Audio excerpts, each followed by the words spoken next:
Okay, चलिए जी। Operating systems के अंदर हमारा एक लास्ट टॉपिक है और हम ये कह सकते हैं कि सेपरेट भी टॉपिक अलग से। फाइल सिस्टम्स आपके सिलेबस में सेपरेट भी टॉपिक दे रखे अलग से।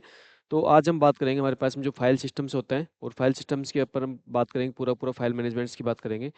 तो बेसिकली अगर बात करें, नॉर्मली अगर बात करें, तो जब भी हम कंप्यूटर के अंदर किसी फाइल की बात करते हैं, तो देखो सिंपल सी बात है, हम क्या करते हैं, हम कंप्यूटर में जो डेटा स्टोर करने की बात करते हैं, डेटा स्टोर करने के लिए हम किसकी बात करते हैं? फाइल्स की बात करते हैं, ठीक। अब हमारे पास में जिस भी टाइप्स की फाइल होती है, उस टाइप्स की फाइल्स को हम जो स्टोर करने की बात करते हैं, उस स्टोर करने के लिए जो ऑपरेटिंग सिस्टम जिस वे में काम करता है, वो थोड़ा सा डिफरेंट वे होता है। यूजर्स को जो चीज़ दिखाई देती है, वो थोड़ा सा डिफरेंट वे होता है। जैसे अगर यूजर्स की बात करें, तो जनरली आपके फाइल सिस्टम्स के अंदर जब हम यूजर पॉइंट ऑफ व्यू से बात करते हैं, तो छोटा सा पॉइंट समझने यहाँ पे, कि जब हम यूजर पॉइंट ऑफ व्यू से बात करते हैं, तो भाई यूजर को फाइल किस टाइप से दिखाई देती है? जैसे यूजर्स के लिए फाइल मैनेजमेंट के लिए क्या होता है भैया? तो क्या होता है, जैसे अगर आप नॉर्मली अगर आप विंडोज ऑपरेटिंग सिस्टम की बात करो, तो विंडोज ऑपरेटिंग सिस्टम में आप किसकी बात करते हो? फोल्डर की बात करते हो। किसकी बात करते हो? फोल्डर की बात करते हो। फोल्डर्स के रूप में आप किसको रखते हो? फाइल्स को रखते हो, ठीक। अगर आप लाइनेक्स यूनिक्स की बात करो, तो वहां पे हम किसकी बात करते हैं? डायरेक्टरी की बात करते हैं। किसकी बात करते हैं? डायरेक्टरी की बात करते हैं, ठीक। अब आपके पास में जो फाइल जो आपको दिखाई दे रही है, वो आपको फोल्डर के रूप में दिखाई दे रही है, जो आपको डायरेक्टरी रूप में दिखाई दे रही है। लेकिन अगर हम इसको हम इंटरनली और लॉजिकल वे में देखें, तो इंटरनली और लॉजिकल वे में जो ये पर्टिकुलर जो फाइल्स होती है, जो पर्टिकुलर फाइल होती है, इसका जब हम लॉजिकल वे देखें, अगर इसका लॉजिकल हम वे देखें, तो लॉजिकल हम ये कह सकते हैं कि इसको मैनेज कौन करेगा? इसको मैनेज कौन करेगा? ऑपरेटिंग सिस्टम करेगा। और ऑपरेटिंग सिस्टम्स की जो फंक्शनलिटी है, उस फंक्शनलिटी के रूप में हम फाइल सिस्टम्स के बारे में भी स्टडी करते हैं, ठीक है। तो हमारे पास में यहाँ पे जो ऑपरेटिंग सिस्टम है, operating system user point of view से जो फाइल को मैनेज कर रहा है, वो एक डिफरेंट टाइप से कर रहा है। लेकिन रियल में अगर इसको देखी जाए, रियल में अगर ऑपरेटिंग सिस्टम की देखी जाए, तो ऑपरेटिंग सिस्टम रियल में जो मैनेजमेंट करेगा, वो मैनेजमेंट किस रूप में करेगा? वो मैनेजमेंट करेगा भाई आपके पास में जो सेकेंडरी स्टोरेज डिवाइस होता है, आप पास में तो सेकेंडरी स्टोरेज डिवाइस होता है। हम यहाँ बात करते हैं कि हमारे पास में जो स्टोरेज डिवाइस होता है, जो स्टोरेज डिवाइस होता है, उन स्टोरेज डिवाइस के अंदर फाइल्स को किस टाइप से रखा जाता है। तो स्टोरेज डिवाइस में फाइल रखने के लिए यहाँ पे हम बेसिकली किसकी हेल्प लेते हैं? Operating system. और ऑपरेटिंग सिस्टम में भी अगर हम बात करें, तो ऑपरेटिंग सिस्टम्स के अंदर हम बात करते हैं किसकी? हम बात करते हैं फाइल मैनेजमेंट की। किसकी बात करते हैं? फाइल मैनेजमेंट की बात करते हैं। अब देखो, ये जो फाइल मैनेजमेंट है ना, ये फाइल मैनेजमेंट बेसिकली आपको करके कर देने वाला है। आपको काम ये करके देने वाला है भी आपके पास में जो सेकेंडरी स्टोरेज होता है, जिसको हम बात करते हैं परमानेंट स्टोरेज की बात करते हैं, उस परमानेंट स्टोरेज के रूप में आपने लास्ट कुछ क्लास के अंदर एक कॉन्सेप्ट के बारे में डिस्कशन किया था।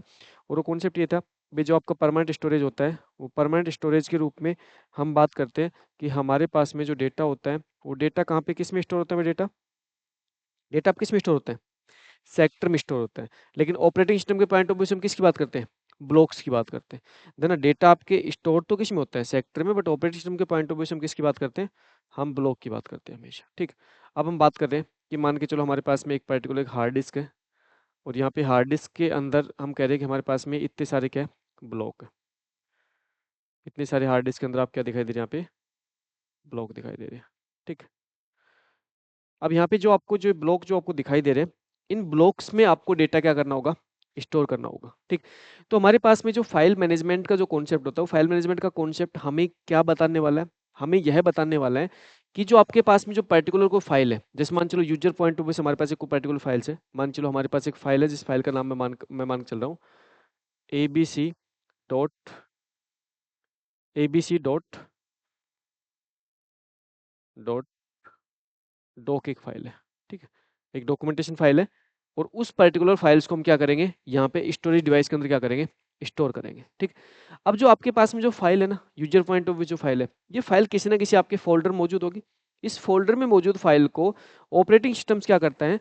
ऑपरेटिंग सिस्टम्स आपकी इस फाइल को इन ब्लॉक्स में जाके क्या करता है? स्टोर करता है। ये हम कहते हैं ये आपके क्या है? ये आपके ब्लॉक है। ये आपके ब्लॉक है जहाँ पे आपकी फाइल को क्या किया जाएगा? स्टोर किया जाएगा, ठीक। अब सबसे पहले अगर बात करें, तो हम कहते हैं कि हमारे पास जो पर्टिकुलर जो फाइल्स होती है, इस फाइल को इन ब्लॉक्स में स्टोर करने की जो टेक्निक्स होती है, उन टेक्निक्स के अंदर हम यहाँ पे इन फाइल्स को इस ब्लॉक में स्टोर करने की जो टेक्निक्स होती है, उस टेक्निक में अंदर सबसे पहले हम बात करते हैं कंटिन्यू एलोकेशंस। किसकी बात करते हैं? Continuous, continuous allocation, continue allocations. फिर नेक्स्ट हम बात करते हैं linked allocations, linked allocations, linked allocations. और फिर हम बात करते हैं यहाँ पे इंडेक्स अलोकेशंस, इंडेक्स एलोकेशन। ये बेसिकली क्या है? ये आपके पास में मेथड्स है। किस चीज़ के मेथड है भैया? ये आपके पास मेथड्स हैं किसके? फाइल को, फाइल को स्टोर करने का, फाइल को स्टोर करने के क्या है आपके पास में मेथड्स है। और फाइल स्टोर करने के रूप में हम किस किस मेथड की बात करेंगे? हम बात करेंगे कंटिन्यू एलोकेशंस मेथड है, एक हमारे पास में लिंक्ड एलोकेशन मेथड है, एक हमारे पास में इंडेक्स एलोकेशन मेथड है। ठीक, इन मेथड की सहायता से हम क्या करते हैं? हम हमारे स्टोरेज डिवाइस के अंदर जो फाइल्स होती है उस फाइल्स को हम लॉजिकली मैनेज करते हैं, है ना? आपके पास में जो फाइल जो आपको दिखाई दे रही है, ये जो फाइल आपके सामने जो दिखाई दे रहा है ना, ये सारा आपका लॉजिकली कॉन्सेप्ट चल रहा है। ठीक है, उसके बाद ऑपरेटिंग सिस्टम जो इस फाइल्स को जब आपके डिस्क में स्टोर करेगा, तो इस टाइम पे ऑपरेटिंग सिस्टम किसकी बात करेगा? ऑपरेटिंग सिस्टम में आप बात करेगा किसकी? या बात करेगा फिजिकल, फिजिकल मैनेजमेंट्स की बात करेगा। और फिजिकल मैनेजमेंट्स के अंदर यहाँ पे आपकी जो फाइल्स होती है वो ब्लॉक्स में स्टोर करता है। अब जो ब्लॉक्स में फाइल स्टोर करने का मैकेनिज्म होता है, उसमें हम इन इन टेक्निक्स की सहायता से हम इन ब्लॉक्स के अंदर आपकी फाइल्स क्या करवाएंगे?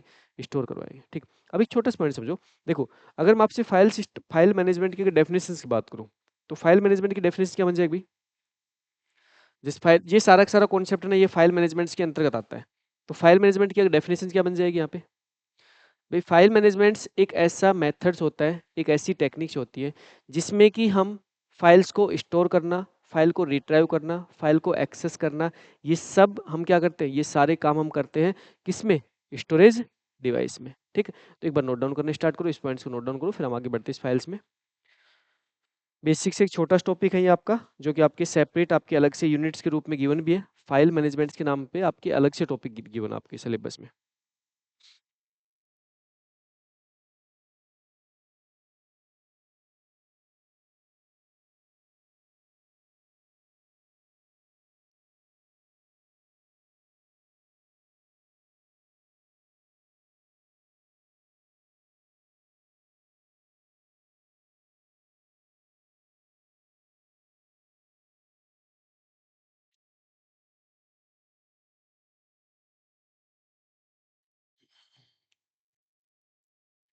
तो साथ में आप डेफिनेटली यहाँ पे आप इसके साथ में इसकी डेफिनेशन लिख लीजिए। तो फाइल मैनेजमेंट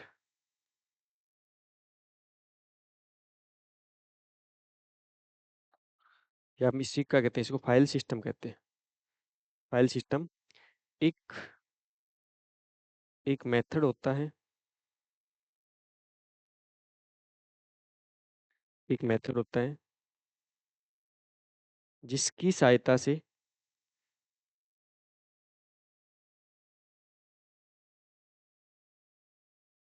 जिसकी सहायता से ऑपरेटिंग सिस्टम के द्वारा,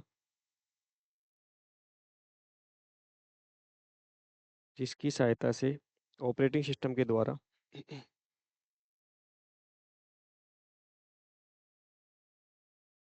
स्टोरेज डिवाइस में, स्टोरेज डिवाइस में फाइल को स्टोर, फाइल को स्टोर, ऑर्गेनाइज्ड, फाइल को स्टोर, ऑर्गेनाइज्ड, एक्सेस और और रिट्राइव किया जाता है, रिट्राइव किया जाता है। ठीक है, तो हमारे पास जो फाइल सिस्टम होता है वो एक ऐसा मेथड्स होता है जिस मेथड की सहायता से हम क्या करने वाले हैं? जिस मेथड की सहायता से हम स्टोरेज डिवाइस में फाइल्स को क्या करेंगे? फाइल को हम स्टोर करेंगे, ऑर्गेनाइज करेंगे, फाइल्स को हम मैनेज करेंगे, फाइल्स को हम, और हमें जब रिक्वायर्ड होगी तो उसको क्या करेंगे? रिट्राइव करेंगे। ठीक है, तो ये अब कंसेप्ट हम किस में सीखते हैं?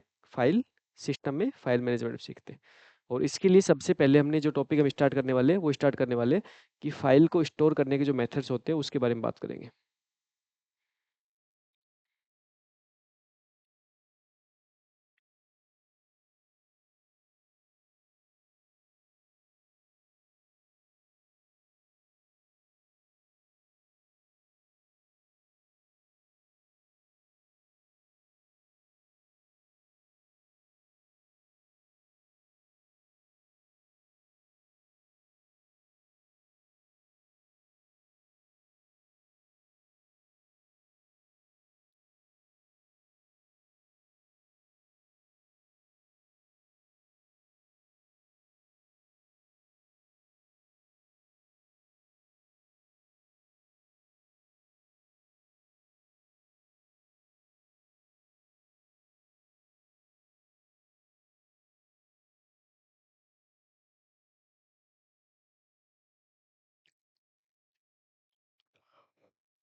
हो गया नोट डाउन?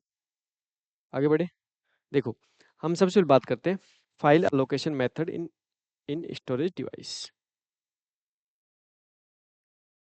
हम बात करते हैं किसकी? हम बात करते हैं file allocation method in storage device.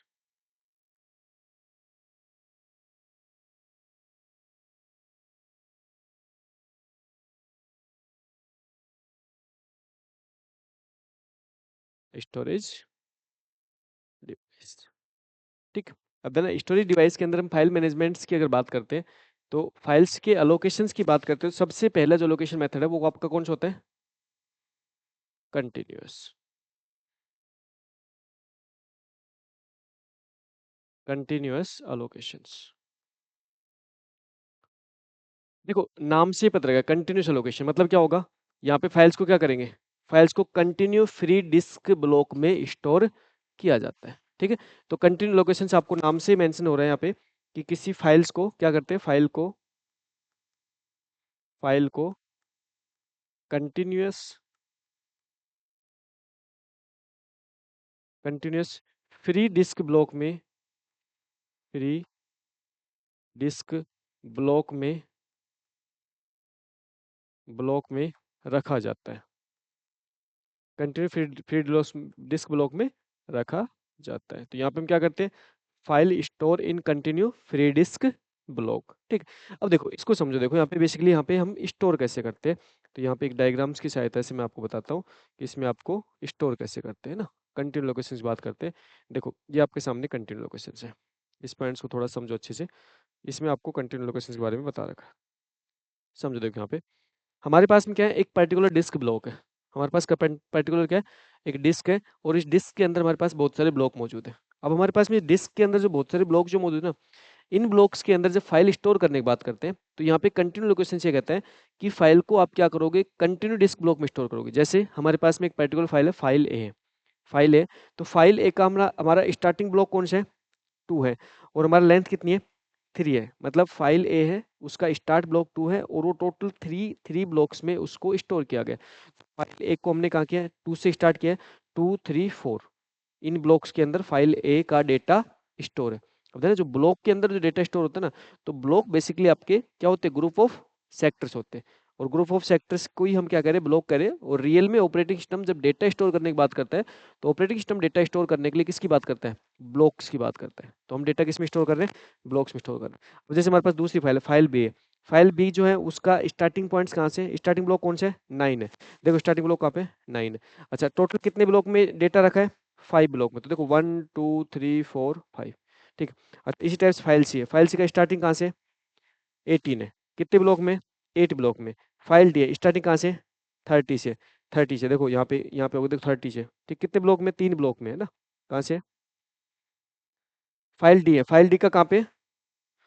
30 है, 2 ब्लॉक में। देखो 30 है, 2 ब्लॉक में, ठीक है। फाइल ई का कहाँ पे? 26 से है ना, 26 से। देखो 26 से कितने ब्लॉक में? 3 ब्लॉक में। तो इस टाइप से हम क्या करते हैं? कंटिन्यू लोकेशंस में फाइल्स, कंटिन्यू अलोकेशन जो मेथड होता है, उसकी हेल्प से हम डेटा को इस टाइप से क्या करते हैं? डिस्क ब्लॉक में अलोकेट करते हैं। अच्छा, अब देखो इसमें हमारे पास में डेटा को स्टोर करने के बाद में डेटा जो रिट्राइव करना होता है ना, वो सबसे फास्ट रिट्राइव होता है। सबसे फास्ट रिट्राइव होता है। क्यों? कंटिन्यू डिस्क ब्लॉक में लोकेट है, सबसे फास्ट डेटा रिट्राइव होता है। तो इसका जो एडवांटेज है ना, वो एडवांटेज तो ये है कि डेटा को एक्सेस करने में लगने वाला टाइम सबसे कम होता है। ये तो इसका एडवांटेज है। डिसएडवांटेज क्या है? खाली देखो जो बच रहे हैं उनका मैनेजमेंट अलग तरीके से किया जाता है। जो फ्री डिस्क ब्लॉक होते हैं ना, उनके मैनेजमेंट की मैकेनिज्म अलग होते हैं। फ्री डिस्क ब्लॉक का मैकेनिज्म जो होता है मैनेज करने का, वो एक अलग मैकेनिज्म होता है ऑपरेटिंग सिस्टम्स का, वो भी पढ़ाऊंगा आपको कि फ्री डिस्क ब्लॉक आपके कैसे मैनेज किए जाते हैं। वो एक सेपरेट मैकेनिज्म है। यहाँ पे अगर मैं डिसएडवांटेज की बात करूँ, डिसएडवांटेज क्या है?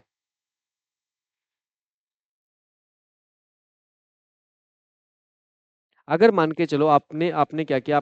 आपकी फाइल की साइज बढ़ गई। आपकी फाइल की साइज अगर बढ़ गई, और बढ़ने के बाद में आपकी जो फाइल है उसके जस्ट आगे कोई डिस्क ब्लॉक फ्री नहीं है, तो आप उसको स्टोर कैसे करोगे? जैसे आपकी जो फाइल है, उस फाइल की साइज आपकी बढ़ गई, और आगे जस्ट इससे आगे कोई जो ब्लॉक है वो फ्री अवेलेबल नहीं है, तो फिर क्या करोगे? तो आप डिस्क डिस्क ब्लॉक फ्री नहीं है, तो आप फाइल को आप इंक्रीज कर ही नहीं सकते। तो फाइल साइज आप इंक्रीज नहीं कर पाओगे यहाँ पे, ये इसका क्या हो जाएगा, डिसएडवांटेज। एक बार नोट डाउन करो इसको, एक एक या दो, दो फाइल नोट डाउन कर लेना, बस दो है ना, सिर्फ दो फाइल नोट डाउन कर लेना, दो फाइल नोट डाउन करके डायग्राम ले लेना, ज़्यादा मत करना, सारी फाइल मत नोट डाउन करना। तो यहाँ पे मैं इसका एडवांटेज लिख देता हूँ, फाइल को रिट्राइव करने में लगने वाला टाइम लगने वाला टाइम सबसे कम होता है, सबसे कम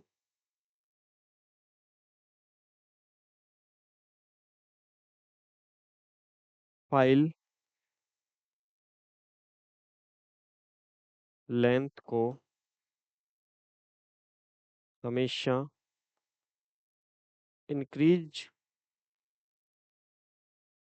इंक्रीज करना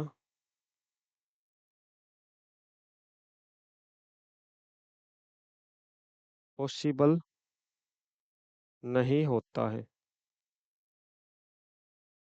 फाइल लेंथ को आप हमेशा इंक्रीज नहीं कर पाओगे, फाइल लेंथ को हमेशा इंक्रीज करना पॉसिबल नहीं होता है। कब पॉसिबल नहीं होगा, अगर आपके पास में फ्री डिस्क ब्लॉक अवेलेबल नहीं है तो आप फाइल लेंथ को इंक्रीज नहीं कर सकते हो। जब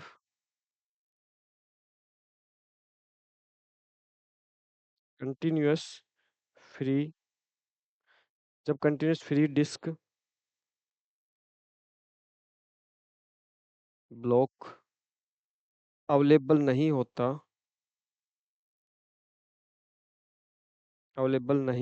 है तो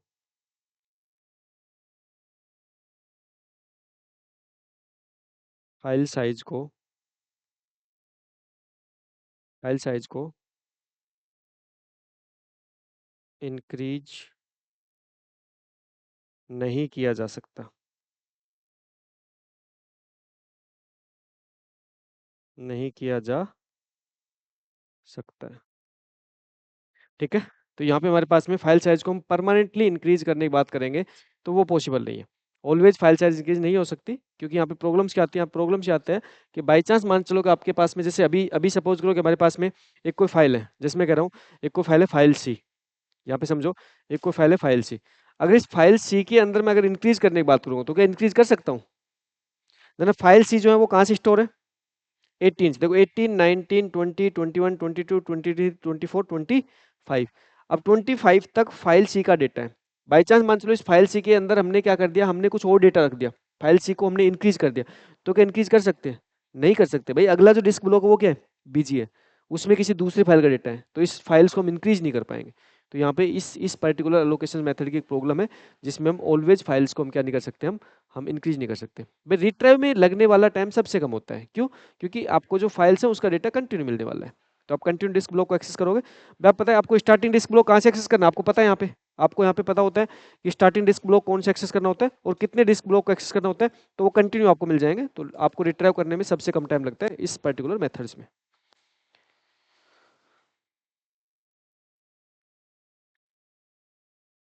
रिट्राइव मतलब होता है कि डेटा निकालना, है ना, स्टोरेज डिवाइस से डेटा प्राप्त करना।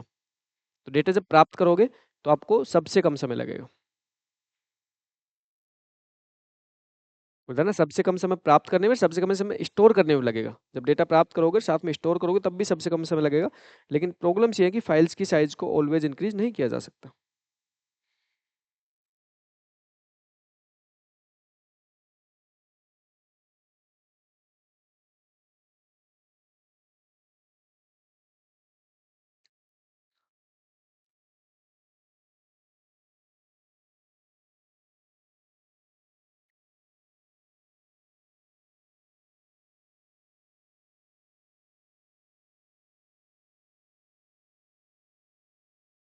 अभी हम जो फाइल का जो स्ट्रक्चर हम देख रहे हैं ना, हम फिजिकल स्ट्रक्चर देख रहे हैं। स्टार्टिंग के अंदर फाइल मैनेजमेंट के अंदर फाइल के फिजिकल स्ट्रक्चर्स की बात कर रहे हैं, उसके बाद में फाइल्स का जो लॉजिकल स्ट्रक्चर्स है, जो आपके पॉइंट ऑफ व्यू से होता है, उसको मैं आपको दिखाऊंगा। यूजर पॉइंट ऑफ व्यू से फाइल का लॉजिकल स्ट्रक्चर मतलब होता है फाइल्स का नेम होता है, फाइल की साइज होती है, फाइल्स के टाइप्स होते हैं, लोकेशंस होते हैं, ओनरशिप होती है, परमिशंस होती है, डेट टाइम्स होता है। ये सब यूजर पॉइंट ऑफ व्यू से होता है फाइल के लिए। हो गया नोट डाउन, आगे बढ़े। इसमें आप पूरा डायग्राम नोट डाउन ना करके आप जस्ट एक दो फाइल लेके दिखा दो भाई, एक दो फाइल लेके दिखा दो ना।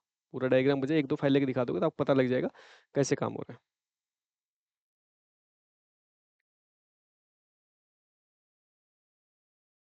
नेक्स्ट बात करते हैं लिंक्ड एलोकेशन। अब इस पर्टिकुलर एलोकेशन मेथड के अंदर एक प्रॉब्लम ये है कि हम फाइल की साइज को ऑलवेज इंक्रीज नहीं कर सकते, तो है ना। जब भी आप किसी मेथड को स्टडी करते हो तो ये पॉइंट तो हमेशा ध्यान रखना कि जैसे मान के चलो कि हम हमेशा एक से ज्यादा टेक्निक्स के बारे में स्टडी करते हैं, तो एक से ज्यादा टेक्निक्स को हम इसलिए पढ़ते हैं कि एक टेक्निक के अंदर परफेक्शन नहीं है, किसी न किसी चीज के लेके किसी न किसी पॉइंट्स को लेके उस टेक्निक के अंदर कुछ डिसएडवांटेज है, जो कि दूसरी टेक्निक्स में हमें क्या मिलेगा, एडवांटेज मिलेगा। तो इसलिए हम एक से ज्यादा टेक्निक के ऊपर बात करते हैं। नेक्स्ट हम बात करते हैं, हमारे पास यहाँ पे नेक्स्ट कॉन्सेप्ट है जिसको हम कहते हैं क्या, लिंक्ड एलोकेशंस।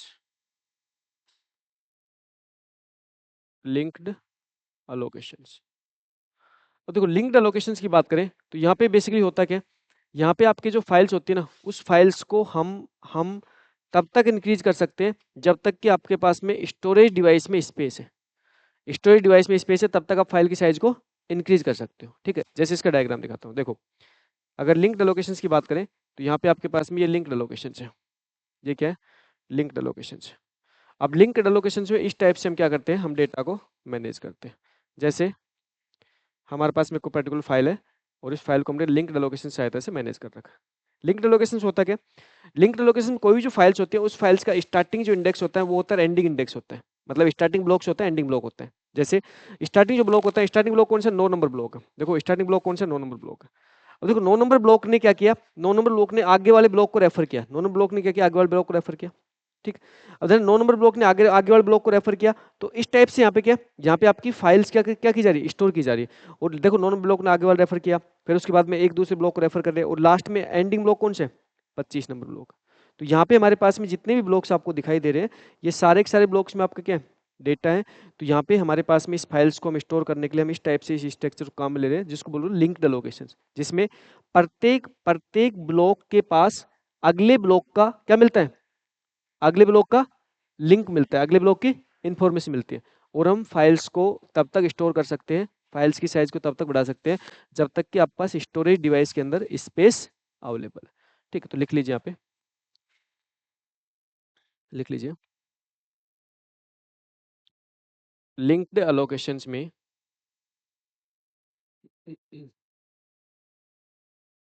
लिंक्ड एलोकेशंस में प्रत्येक प्रत्येक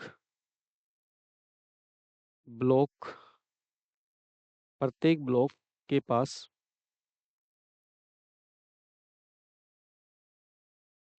next next block next block की इंफॉर्मेशन होती है, नेक्स्ट ब्लॉक की इंफॉर्मेशन होती है, जिसमें कि जिसमें कि फाइल का डेटा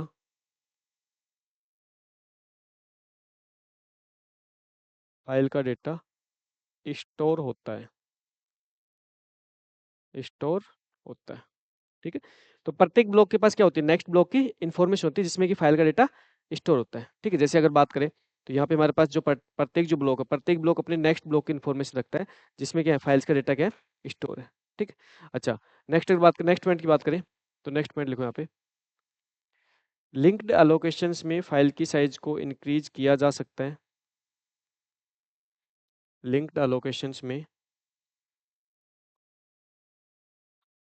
फाइल साइज को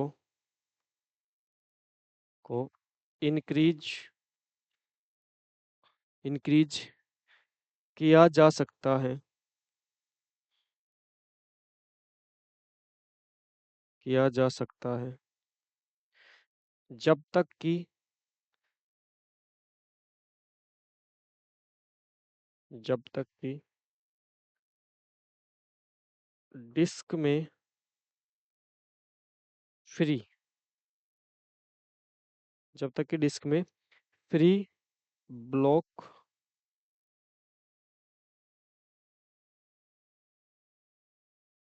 अवेलेबल होते हैं।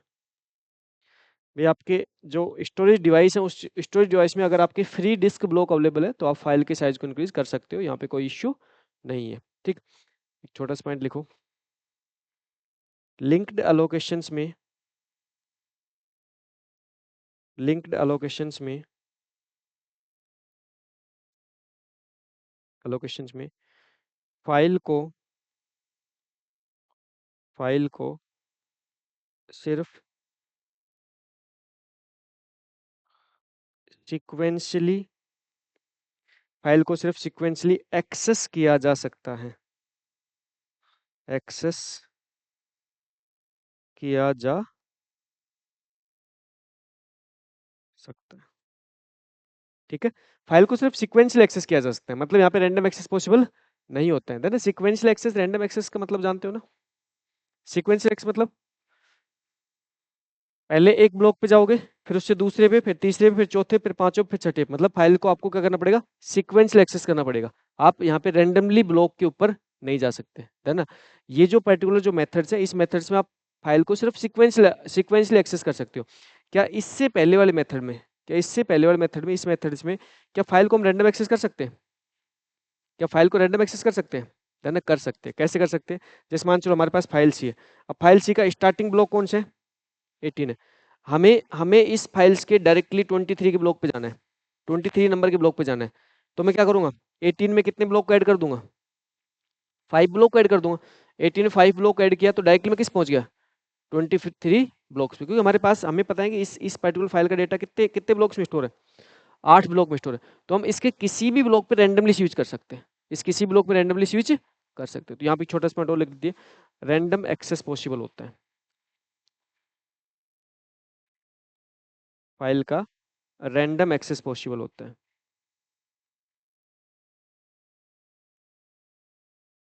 रैंडम एक्सेस पॉसिबल होता है। फाइल को आप कह सकते हो रैंडमली आप एक्सेस कर सकते हो, आप किसी भी डिस्क ब्लॉक को डायरेक्टली आप एक्सेस कर सकते हो। कौन से मेथड, कौन से मेथड में? कंटिन्यू लोकेशंस में, है ना? ये जो पॉइंट्स में लिखवा रहा हूँ, इन पॉइंट्स के ऊपर डायरेक्टली एग्जाम में क्वेश्चंस पॉइंट पुट ऑन होते हैं। ये नोट डाउन कर लीजिए।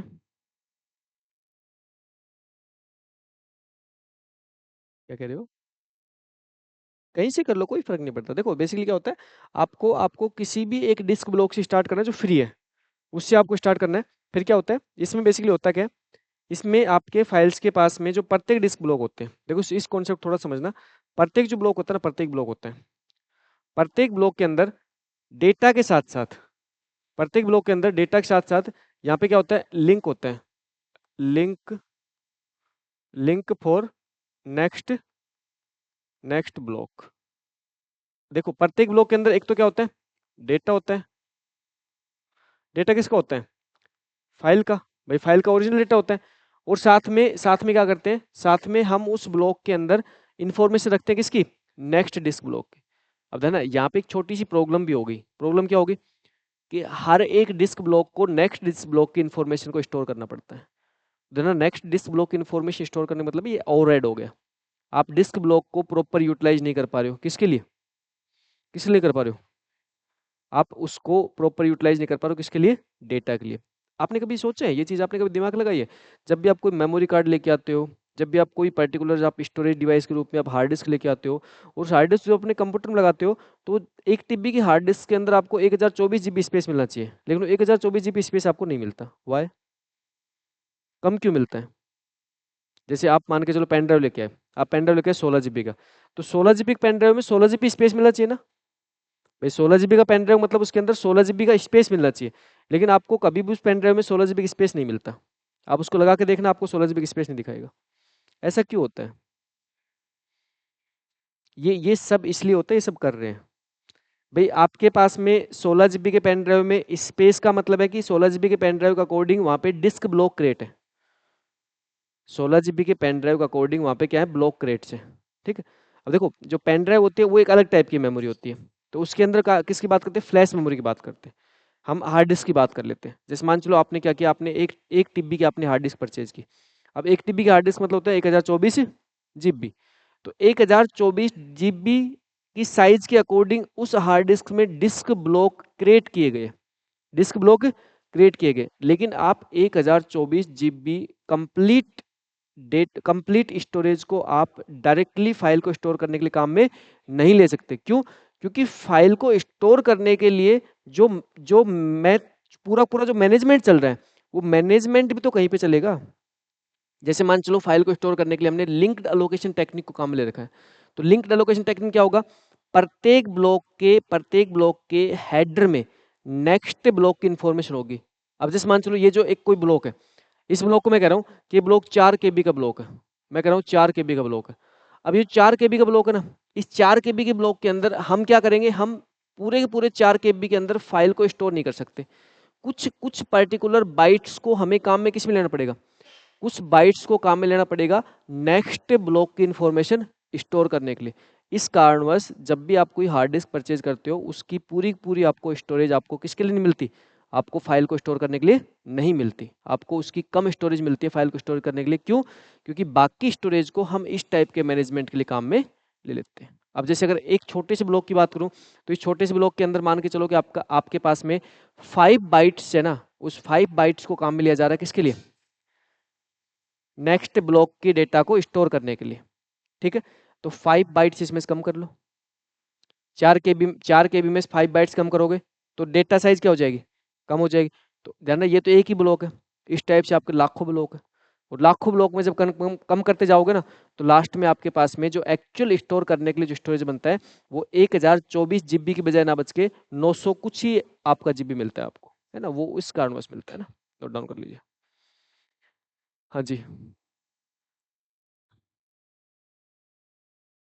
हाँ जी। देखो, अरे 9 से स्टार्ट हुआ है और 20 को पॉइंट कर रहे हैं, है ना, तो इसका मतलब इसका थोड़ा सा लिंक गलत है, 9 से स्टार्ट हुआ है, इसको पॉइंट करेगा। मैं आपको इसका लिंक दोबारा बता देता हूँ, अगर इसमें है तो थोड़ा सा मैं आपको बता देता हूँ। देखो, 9 से स्टार्ट हुआ है, 20 पॉइंट्स गलत कर रहे हैं, ये किसको पॉइंट कर रहे हैं, 16 को। 16 से किसको पॉइंट कर रहा है, ये 1 को। 1 से किसको पॉइंट कर रहा है, ये 10 को। और 10 से किसको पॉइंट कर रहे हैं, 25 को। ठीक है, लिंक लिंक अगर आपके पास में ऐसा है तो लिंक चेंज कर लीजिए। लिंक का मतलब होता है यहाँ पे आपके हर एक डिस्क ब्लॉक के पास में अगले डिस्क ब्लॉक की इन्फॉर्मेशन मिलेगी। ठीक है, तो ये जो लिंक क्रिएट कर दिया गया, ये गलत क्रिएट कर दिया गया। 9 से स्टार्ट हुआ है, ये 9 है।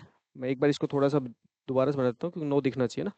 देखो 9 है, 9 से स्टार्ट हुआ, 9 के बाद कहाँ पे गया, किसके पास गया, 16 पे। 16 के बाद किसके पास गया, 1 पे। 1 के बाद किसके पास गया, 10 पे। 10 के बाद किसके पास गया, 26 पे। ठीक है, हर एक डिस्क ब्लॉक के पास नेक्स्ट डिस्क ब्लॉक की इन्फॉर्मेशन होती है। ठीक है? और फाइल की साइज को आप तब तक इंक्रीज कर सकते हो जब तक कि आपके पास में उस पर्टिकुलर स्टोरेज में डिस्क ब्लॉक फ्री है।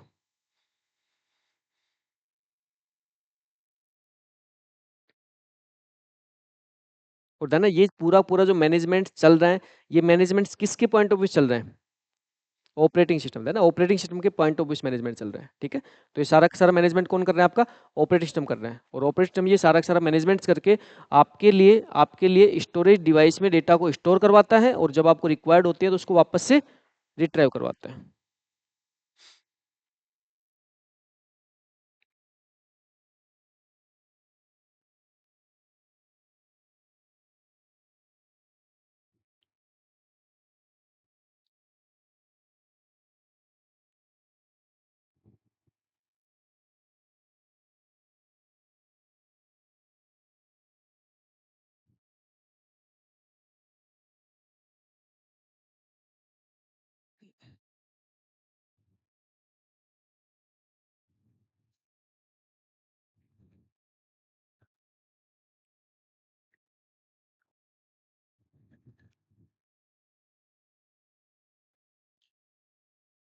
हो गया नोट डाउन। ठीक है, नेक्स्ट बात करते हैं इंडेक्स एलोकेशंस। थर्ड जो लोकेशंस आते हैं उसको हम कहते हैं इंडेक्स एलोकेशंस।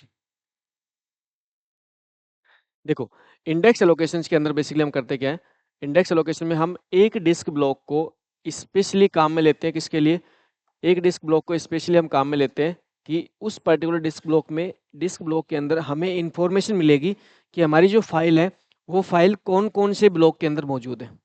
तो एक डिस्क ब्लॉक को हम इंडेक्स बना देते हैं, क्या बना देते हैं, इंडेक्स। और उस इंडेक्स के अंदर हमें इंफॉर्मेशन मिलेगी कि हमारी फाइल्स को कौन कौन से ब्लॉक में स्टोर किया गया है। इसको बोलते हैं इंडेक्स एलोकेशन। जैसे समझो इसको, देखो यहाँ पे अगर इंडेक्स एलोकेशन की बात करें तो ये आपका इंडेक्स एलोकेशन हो गया, जिसके अंदर हम क्या कर रहे हैं, इस कॉन्सेप्ट के अंदर समझो कि यहाँ पे हम बेसिकली कर क्या रहे हैं, यहाँ पे हम काम में ले रहे हैं एक पर्टिकुलर डिस्क ब्लॉक को इंडेक्स के लिए। जैसे एक कोई पर्टिकुलर फाइल से, जिस फाइल बी है, ठीक, इसका फाइल बी को हम कह रहे हैं, फाइल बी कहाँ पे स्टोर है भाई, इंडेक्स ब्लॉक कौन सा है, 24। तो फाइल बी को एक्सेस करने के लिए हम डिस्क ब्लॉक 24 के पास जाएंगे। अब जो डिस्क ब्लॉक 24 है ना, इस डिस्क ब्लॉक 24 के पास फाइल का डेटा नहीं है, फाइल का डेटा नहीं, इसके पास क्या है, इसके पास इंफॉर्मेशन है कि इस पर्टिकुलर फाइल का डेटा कौन कौन से डिस्क ब्लॉक में स्टोर किया गया है। जैसे इस पर्टिकुलर फाइल का data 1 number, 8 number, 3 number, 14 number और 28 नंबर इन डिस्क ब्लॉक में स्टोर किया गया। अब देखो इससे बेनिफिट क्या मिलेगा, इससे बेनिफिट ये मिलेगा प्रत्येक डिस्क ब्लॉक के पास में अलग से आपको नेक्स्ट डिस्क ब्लॉक की इंफॉर्मेशन स्टोर करने की रिक्वायरमेंट नहीं होगी।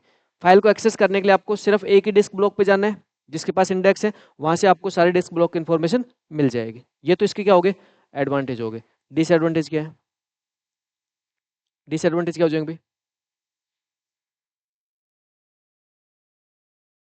ज़्यादा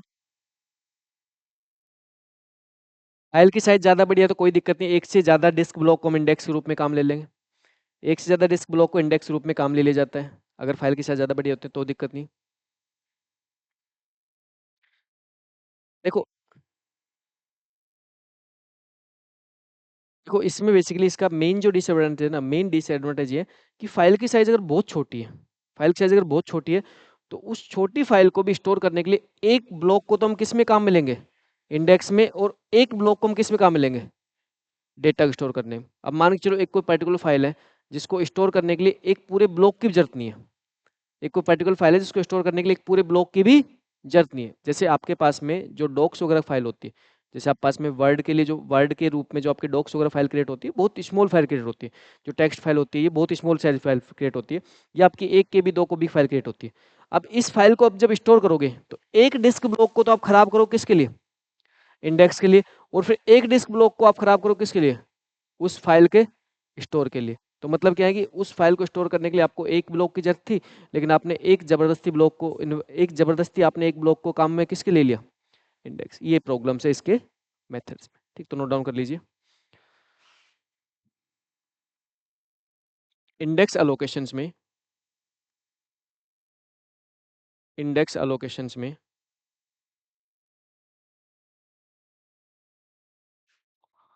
फाइल को स्टोर करने के लिए,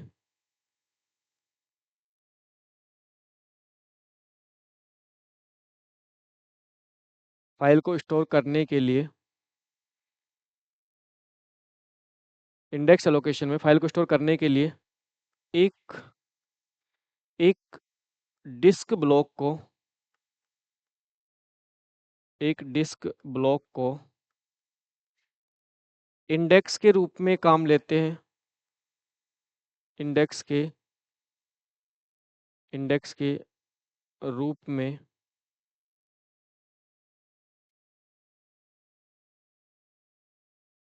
काम में लेते हैं,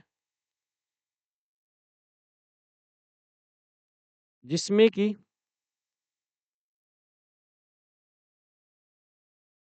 जिसमें कि उन सभी ब्लॉक की इंफॉर्मेशन होती है, उन सभी उन सभी ब्लॉक्स की इंफॉर्मेशन होती है, उन सभी ब्लॉक की इंफॉर्मेशन होती है जो जो फाइल के डेटा को स्टोर करने के लिए काम में लिए गए, फाइल के डेटा को फाइल के डेटा को स्टोर करने के लिए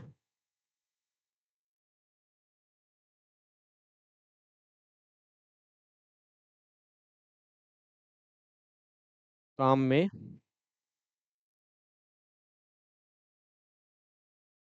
लिए गए। समझ गए भी इंडेक्स एलोकेशन में कैसे होता है।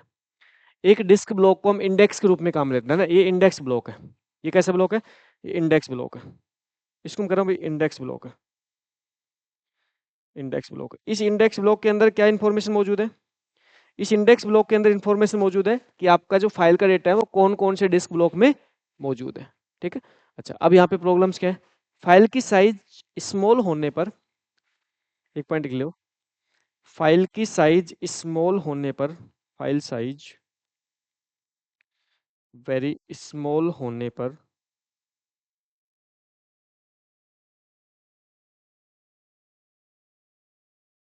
एक डिस्क ब्लॉक को, एक डिस्क ब्लॉक को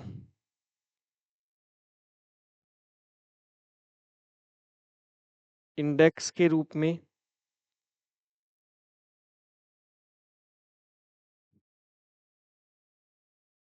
काम लिया जाता है,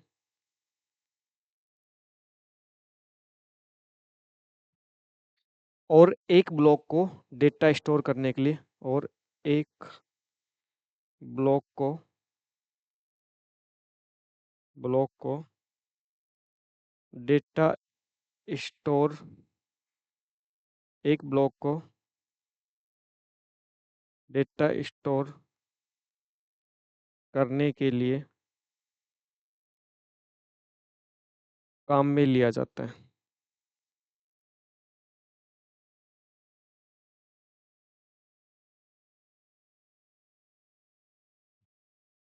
तो यहाँ पे आपको क्या लिखना है? जो कि, जो कि ओवरहेड, जो कि ओवरहेड क्रिएट करता है। ओवरहेड क्रिएट करने का मतलब यहाँ पे क्या हो जाएगा भाई? जबरदस्ती स्टोरेज को वेस्ट करता है। जबरदस्ती स्टोरेज क्या किया जा रहा है? वेस्ट किया जा रहा है। आपने कभी लॉजिकली सोचा है कंप्यूटर साइंस के स्टूडेंट होते हुए कि इतने इतने सारे डिस्क ब्लॉक हमारे मौजूद होते हैं? जैसे जनरली हमारा जो डिस्क ब्लॉक होता है उसकी साइज हम जनरली 512 बाइट्स या 4 KB के रूप में लेते हैं, ठीक है? अब सोच के देखो कि हमारे पास एक कोई ब्लॉक है, एक छोटा सा कॉन्सेप्ट समझा। इस ब्लॉक की साइज मान के चलो 4 KB है। इस ब्लॉक की साइज मान चलो कितनी है? 4 KB। और हमारे मान चलो हमारे पास जो डिस्क है, ये जो पर्टिकुलर डिस्क है, ये डिस्क की साइज हमारे पास मान चलो 1 GB मान लो। 1 TB तो बहुत ज़्यादा हो जाएगा, 1 GB मान लो। 1 GB हमारे पास में क्या है? इस पर्टिकुलर डिस्क की साइज है। तो total number of disk block कितने हो जाएंगे? Total number of disk block कितने हो जाएंगे? एक एक ब्लॉक की साइज है 4 KB, डिस्क की साइज है 1 GB। Total number of disk block कितने हो जाएंगे?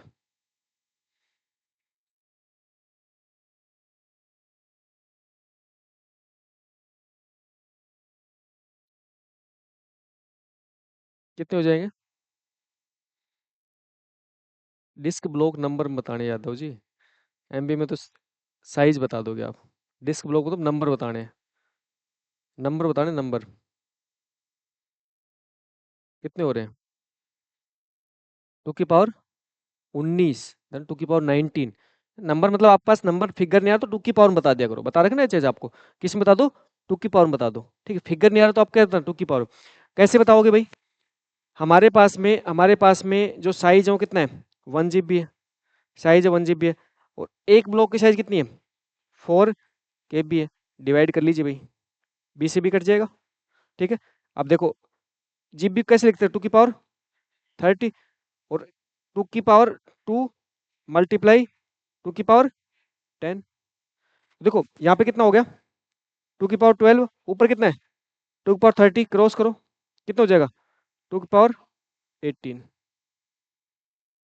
2 की पावर 18, 2 की पावर 18 डिस्क ब्लॉक है।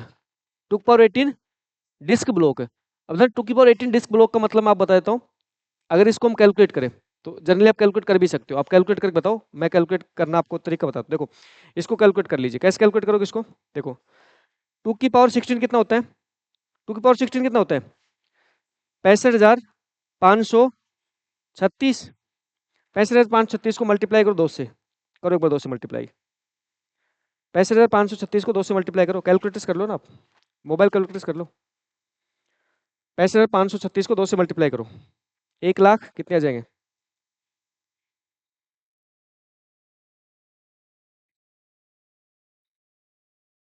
बताओ, फिगर बताओ। 1 कितना है? 1,31,072। सही है, गलत मत करवा देना। इसको वापस से 2 से मल्टीप्लाई करो, इसको वापस से 2 से मल्टीप्लाई करो। 2,62,100।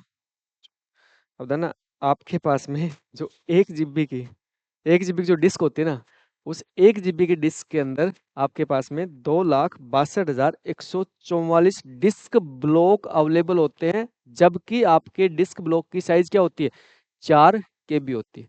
अगर 4 KB की साइज का डिस्क ब्लॉक है, तो आपकी 1 GB की जो हार्ड डिस्क होती है, उस 1 GB की हार्ड डिस्क के अंदर इतने डिस्क ब्लॉक मौजूद होते हैं। और सोच के देखो, जब 1 TB की हार्ड डिस्क होती है, तो फिर कितने डिस्क ब्लॉक मौजूद होते हैं। 1 TB की हार्ड डिस्क होती है तो कितने डिस्क ब्लॉक मौजूद होते हैं। और है ना, एक अच्छी बात और बताऊं, प्रत्येक डिस्क ब्लॉक का एड्रेस होता है, प्रत्येक डिस्क ब्लॉक का एड्रेस होता है। अब है ना, जो प्रत्येक डिस्क ब्लॉक का एड्रेस होता है, तो अगर यहाँ पे बात करूं, अगर यहाँ बात करूं, तो इस पर्टिकुलर मेमोरी के अंदर, इस पर्टिकुलर हार्ड डिस्क के अंदर प्रत्येक डिस्क ब्लॉक का एड्रेस कितने बिट का है, इस पर्टिकुलर हार्ड डिस्क के अंदर प्रत्येक डिस्क ब्लॉक का एड्रेस कितने बिट का है, कितने बिट का है, कितने, 18 बिट। अरे ये लॉजिकली सोचो, आप मेरी तरह लॉजिकली सोचा करो ना यार चीजों को। मैं कह रहा हूँ कि हमारे पास में टोटल डिस्क ब्लॉक कितने हैं, टोटल डिस्क ब्लॉक है 2 की पावर कितना, 18। तो 2 की पावर 18 जो ना 18, ये 18 रिप्रेजेंट कर रहा है कि 18 बिट्स की सहायता से हम डिस्क ब्लॉक के एड्रेस को रिप्रेजेंट कर सकते हैं। ये 18 जो ना 18, ये रिप्रेजेंट कर रहा है कि 18 बिट्स की सहायता से हम डिस्क ब्लॉक के एड्रेस को रिप्रेजेंट कर सकते हैं।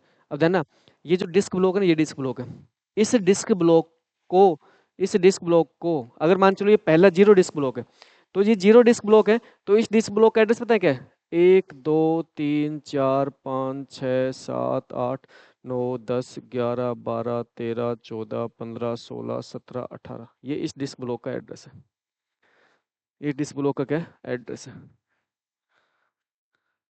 ये इस डिस्क ब्लॉक का क्या एड्रेस है। और आपका जो डेटा होता है ना, वो डेटा इन डिस्क ब्लॉक में एड्रेस के बेस पे स्टोर किया जाता है।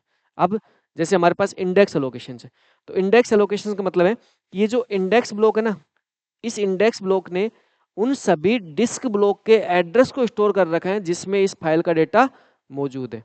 और अगर इंडेक्स ब्लॉक ने आपके डिस्क ब्लॉक का एड्रेस स्टोर कर रखा है, तो फिर इसके बाद में आपका जो इंडेक्स ब्लॉक है, ये इंडेक्स ब्लॉक कितने डिस्क ब्लॉक का एड्रेस स्टोर कर सकता है, ये क्वेश्चन बनता है गेट में। ये क्वेश्चन बनता है किसमें, गेट में। तो गेट में जो एग्जामिनर आपसे पूछता है ना, वो गेट में एग्जाम पूछता है यहाँ पे क्वेश्चन। तो जितनी चीजें आप पढ़ चुके हो ना, अब सोच के देखो, उसके बाद में गेट का क्वेश्चन बनता है, यहाँ से डायरेक्ट क्वेश्चन बनता है। अब सोचो कि ये एक डिस्क ब्लॉक है, इसकी साइज कितनी है, 4 KB है, 4 KB की साइज है, और एक एक ब्लॉक का एड्रेस है 18 बिट का, कितने ब्लॉक का एड्रेस स्टोर कर सकता है, वही है, बिट्स में कन्वर्ट करो 4 KB को, और डिवाइड करो कितने, 18 से, वैल्यू आ जाएगी। और ये जो क्वेश्चन है ना, ये क्वेश्चन बनता है गेट के एग्जाम में।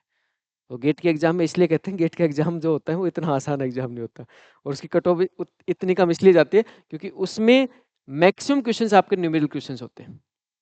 अगर गेट के एग्जाम में 65 क्वेश्चन टोटल आते हैं, जिसमें से 65 में से 10 क्वेश्चन आपके एप्टीट्यूड के आ जाते हैं, 55 क्वेश्चन से आपके कंप्यूटर के आते हैं।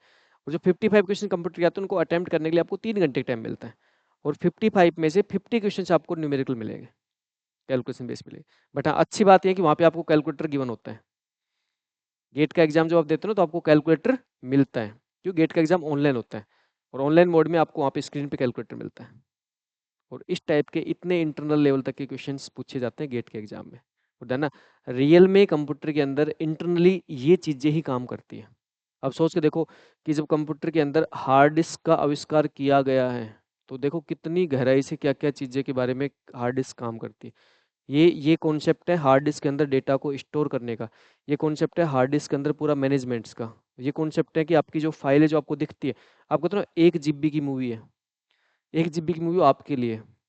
जब ऑपरेटिंग सिस्टम उसको स्टोर करता है ना, अब सोच देखो 1 GB की मूवी को जब ऑपरेटिंग सिस्टम स्टोर करेगा, तो 2,62,144 डिस्क ब्लॉक में स्टोर करेगा, और 2,62,144 डिस्क ब्लॉक तो सिर्फ और सिर्फ डेटा को स्टोर करने के लिए होंगे। किसके लिए होंगे, डेटा को स्टोर। और उस फाइल की इंफॉर्मेशन को स्टोर करने के लिए अलग से फिर डिस्क ब्लॉक और होंगे। तो आप सोच देखो, जब 1 जीबी की फाइल्स को आप अपनी हार्ड डिस्क पे कॉपी करते हो, तो हार्ड डिस्क पे कॉपी करने का मतलब है कि इतने डिस्क ब्लॉक को वहाँ पे काम में लिया जाता है।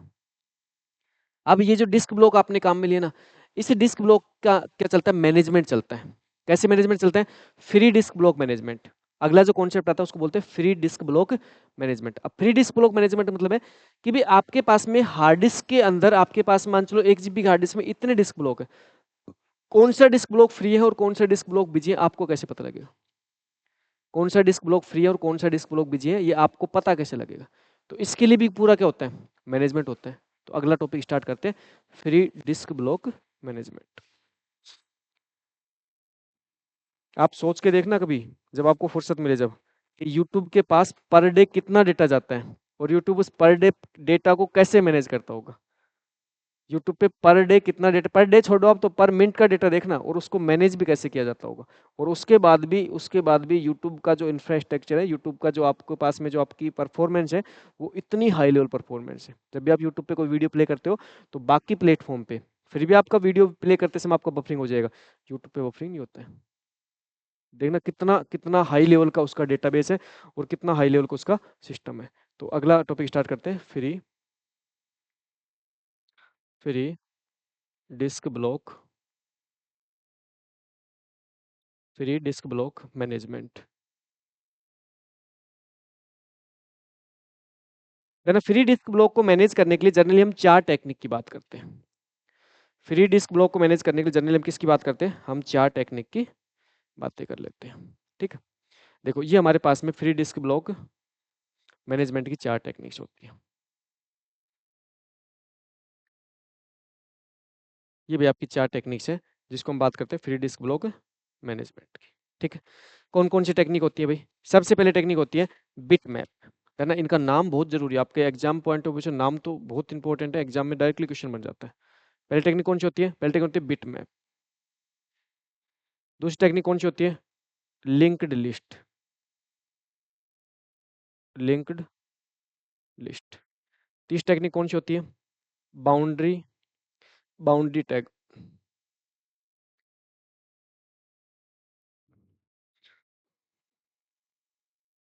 Boundary tag. नेक्स्ट टेक्निक कौन सी होती है? Free list. Free list. Free space management operating system के द्वारा इस टाइप से मैनेज किए जाते हैं।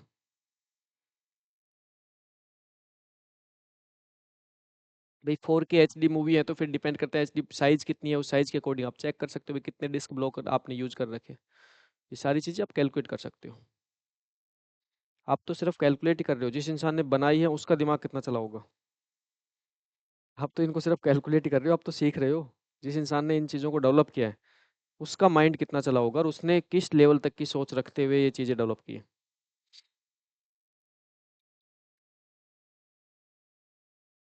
कहते हैं ना, जैसे आज के दिन बात करें, तो आज के दिन हम कहते हैं भाई हमारे पास में एक कंपनी का नाम आप जानते हो, माइक्रोसॉफ्ट। और माइक्रोसॉफ्ट कंपनी की बात करें तो भाई अमीरों की लिस्ट में उसके फाउंडर का नाम आता है। और माइक्रोसॉफ्ट की बात करें तो माइक्रोसॉफ्ट का सबसे बड़ा जो प्रोडक्ट है, वो सबसे बड़ा प्रोडक्ट क्या है माइक्रोसॉफ्ट का? क्या है माइक्रोसॉफ्ट का सबसे बड़ा प्रोडक्ट? माइक्रोसॉफ्ट का सबसे बड़ा प्रोडक्ट है विंडोज। सबसे बड़ा प्रोडक्ट माइक्रोसॉफ्ट का विंडोज ऑपरेटिंग सिस्टम से। उसके बाद उसका ऑफिस आता है। उसके बाद ऑफिस आता है, बट पहले नंबर पर उसका कौन आता है? Windows operating system. अब आप कहोगे सर एक ऑपरेटिंग सिस्टम तो है, मतलब एक सॉफ्टवेयर तो है। एक सॉफ्टवेयर होने के बावजूद वो दुनिया के सबसे अमीर लोगों की लिस्ट में आता है, दुनिया पे राज करता है। तो सोच के देखो, अकेला एक सॉफ्टवेयर नहीं है भाई, वो पूरी पूरी मैनेजमेंट प्रणाली है जिससे कंप्यूटर पूरा काम कर रहे हैं।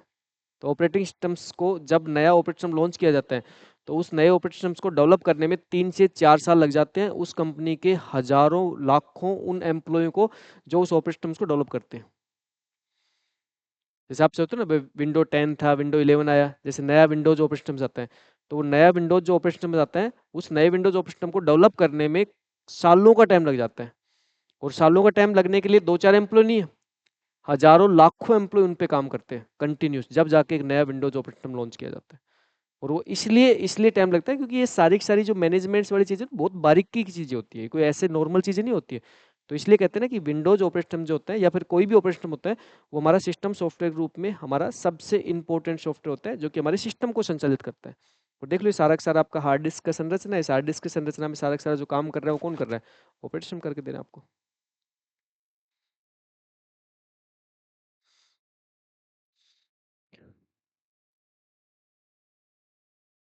चलिए जी, इनके बारे में बेसिक बेसिक पॉइंट देख लेते हैं। देखो, बिट मैप प्रणाली के अंदर क्या होता है कि यहाँ पे बेसिकली हम बात करते हैं कि हमारे पास में हमारा 0 1 बिट होता है। वैसे हम 0 1 बिट की बात करते हैं। 0 बिट का मतलब होता है कि आपका फ्री है, 1 बिट का मतलब होता है बिजी है।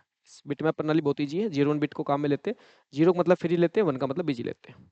ठीक है, नोट डाउन हो गया?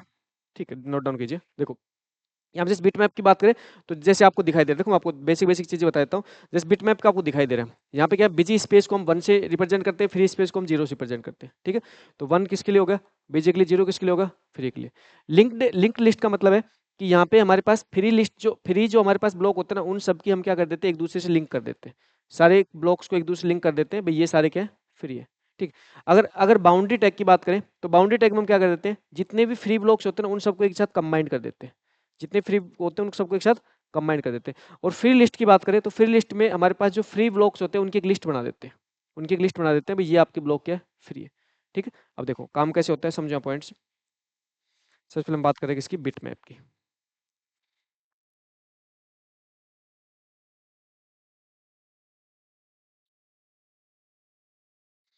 Bit map free space.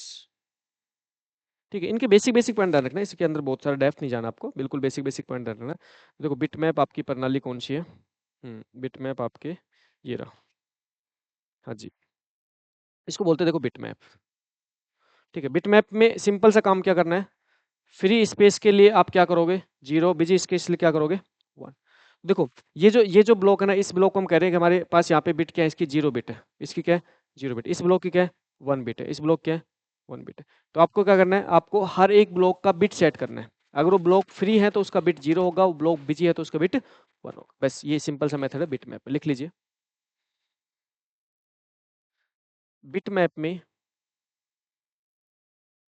Bit map में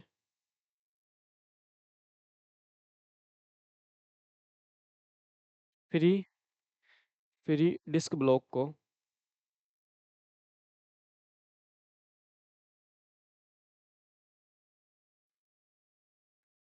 0 से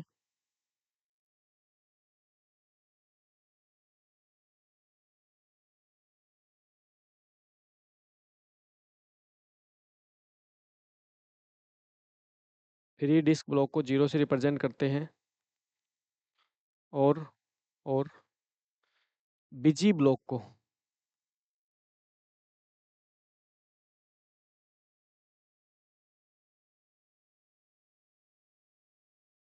1 से रिप्रेजेंट करते हैं।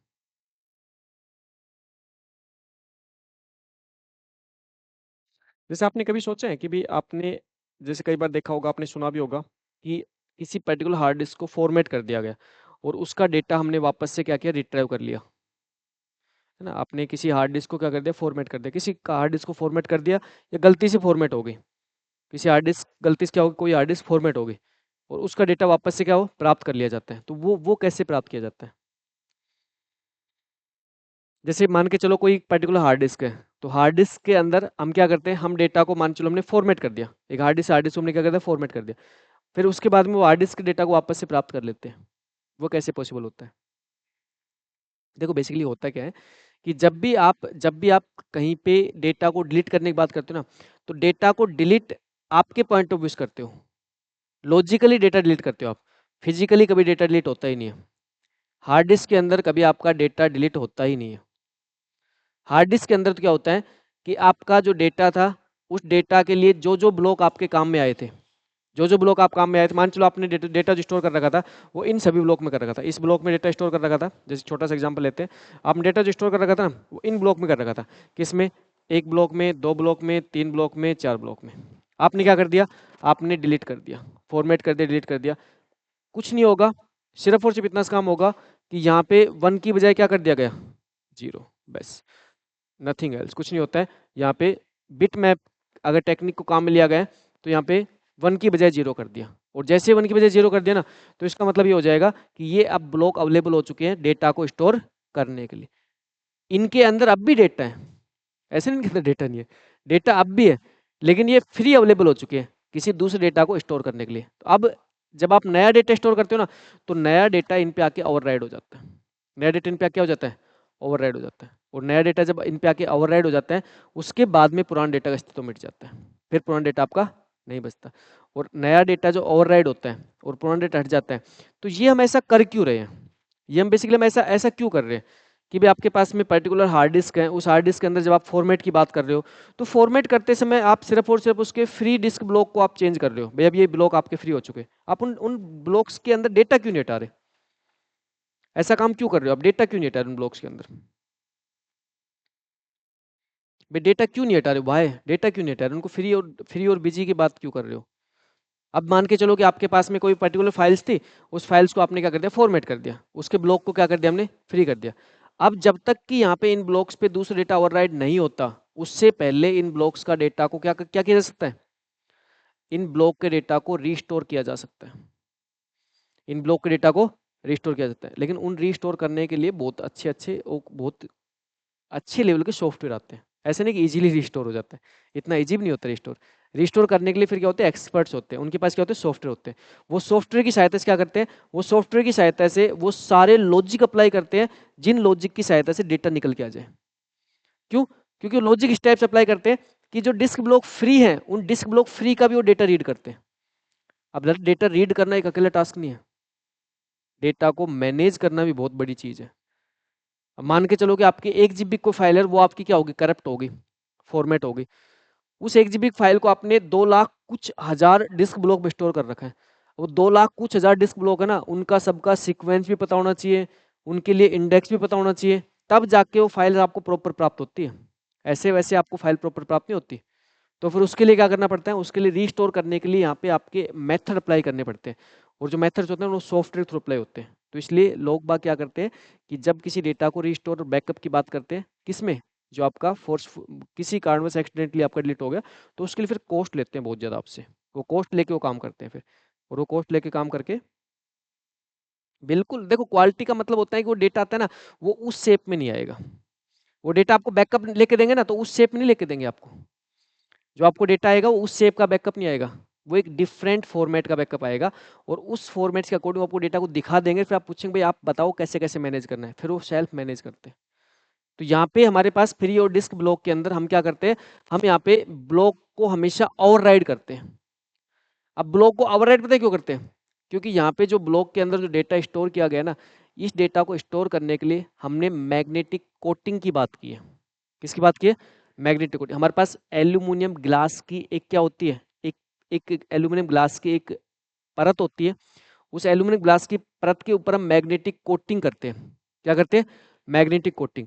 और जो हम मैग्नेटिक कोटिंग करते हैं ना, उस मैग्नेटिक कोटिंग के ऊपर हम क्या करते हैं? हम बेसिकली डेटा स्टोर करने की बात करते हैं। और वहाँ पे जो डेटा स्टोर करने की बात करते हैं ना, तो डेटा जो होता है ना वो आपके लिए, उस मैग्नेटिक कोटिंग हम 01 को स्टोर करते हैं। किसको स्टोर करते हैं? 01 को। और बाद में वो डेटा बनता है। बाद में क्या बनता है? डेटा। तो वो जो 01 का कॉन्सेप्ट है ना, उस 01 कॉन्सेप्ट मतलब है कि मैग्नेटिक कोटिंग के ऊपर आप 01 की बात करते हो वहाँ पे, और 01 का मतलब होता है डेटा। तो उस डेटा को आप बार बार क्या करते रहते हो? ओवरराइड करते रहते हो। और ओवरराइड करते करते आप डेटा को आप उस डिस्क के अंदर आप स्टोर करते हो, डेटा को डिलीट करते हो, स्टोर करते हो, डिलीट करते हो। ये सारा काम चलता है। जो सबसे पहले टेक्निक कौन सी है? Bit map. नोट डाउन कर लीजिए, फिर नेक्स्ट बात करते हैं।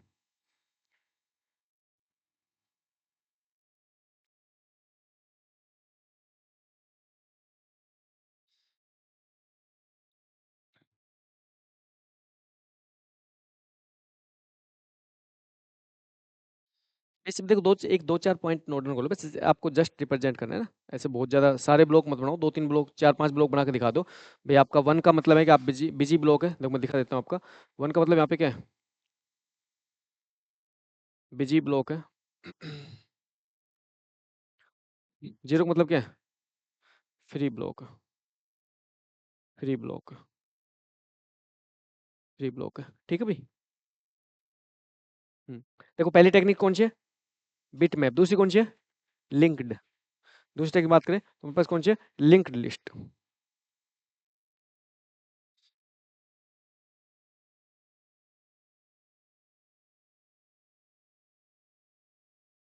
लिंक्ड लिस्ट की बात करते हैं। अब लिंक लिस्ट की बात करें तो यहाँ पे क्या होगा, यहाँ पे आपके फ्री ब्लॉक को लिंक लिस्ट के द्वारा मैनेज किया जाता है।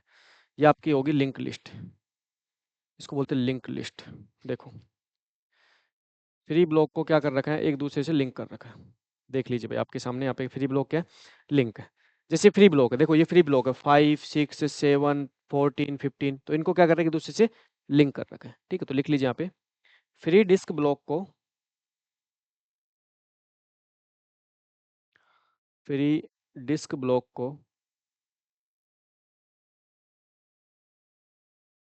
को लिंक लिस्ट के द्वारा मैनेज किया जाता है।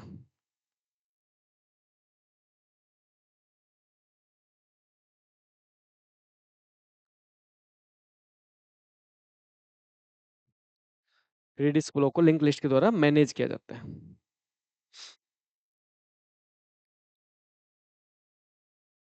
ठीक है, तो बहुत ईजी सा कॉन्सेप्ट है। यहाँ पे आपके लिंक लिस्ट काम में आती है फ्री डिस्क ब्लॉक को मैनेज करने के लिए।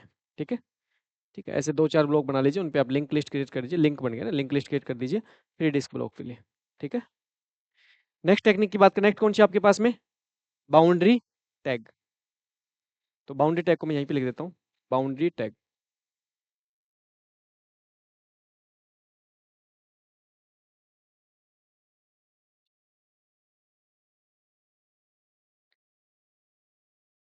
बाउंड्री टैग में क्या करते हैं, फ्री डिस्क ब्लॉक को एक साथ, फ्री डिस्क ब्लॉक को, फ्री डिस्क ब्लॉक को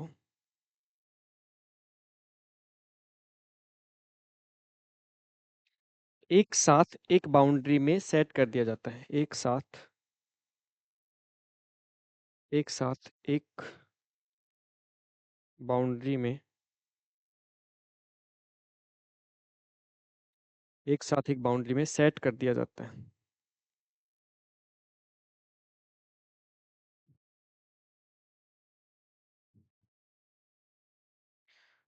ठीक है, एक साथ उनको एक बाउंड्री के अंदर सेट कर देते हैं।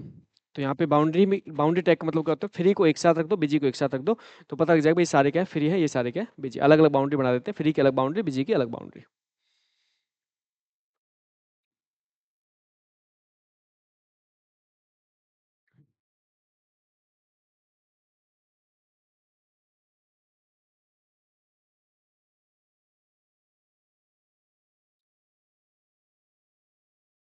हाँ जी, हो गया नोट डाउन।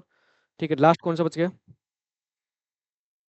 लास्ट कौन सा है, फ्री लिस्ट। लास्ट हम बात करते हैं फ्री लिस्ट। देखो फ्री लिस्ट नाम से पता लग रहा है, फ्री डिस्क ब्लॉक की एक सेपरेट लिस्ट बना दी जाती है। फ्री लिस्ट नाम से पता लगा, फ्री डिस्क ब्लॉक की एक सेपरेट लिस्ट बना दी जाती है। जैसे आपके पास में ये रहा फ्री लिस्ट, ये रहा फ्री लिस्ट।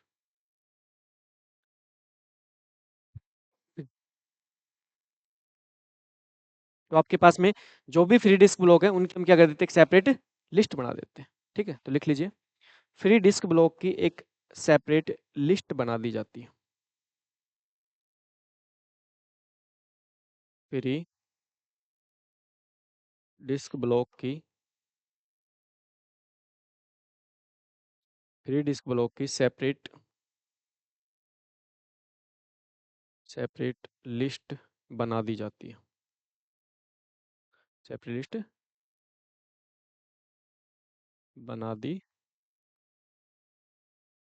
जाती है। ठीक है, तो बिल्कुल बेसिक बेसिक कॉन्सेप्ट है, और यहाँ पे सारे के सारे कॉन्सेप्ट के ऊपर जो एग्जाम में क्वेश्चन बनते हैं वो भी आपके इजी लेवल के क्वेश्चन बनेंगे, समझ में आ जाएगा आसानी से आपको।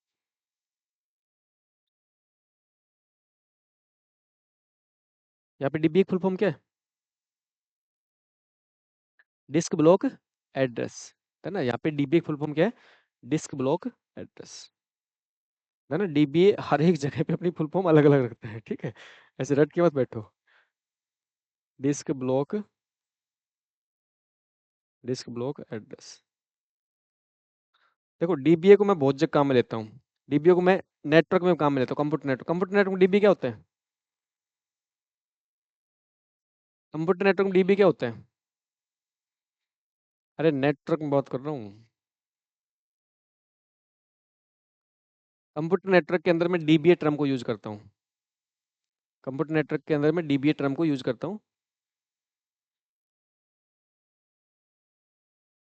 नाम बताओ, नाम फुल। कौन सा तो? Direct broadcast address. Direct broadcast address. और इस सेम डीबीए को मैं डेटाबेस में भी यूज करता हूँ। सेम डीबीए को, वहाँ पे डीबी क्या होता है? Database administrator. तो है ना, डीबीए की फुल फॉर्म आपके सब्जेक्ट वाइज अलग अलग हो सकती है, ठीक है, ऐसे रटना नहीं है। सब्जेक्ट वाइज आपकी अलग अलग फुल फॉर्म हो सकती है। यहाँ पे आपके डिस्क ब्लॉक एड्रेस है।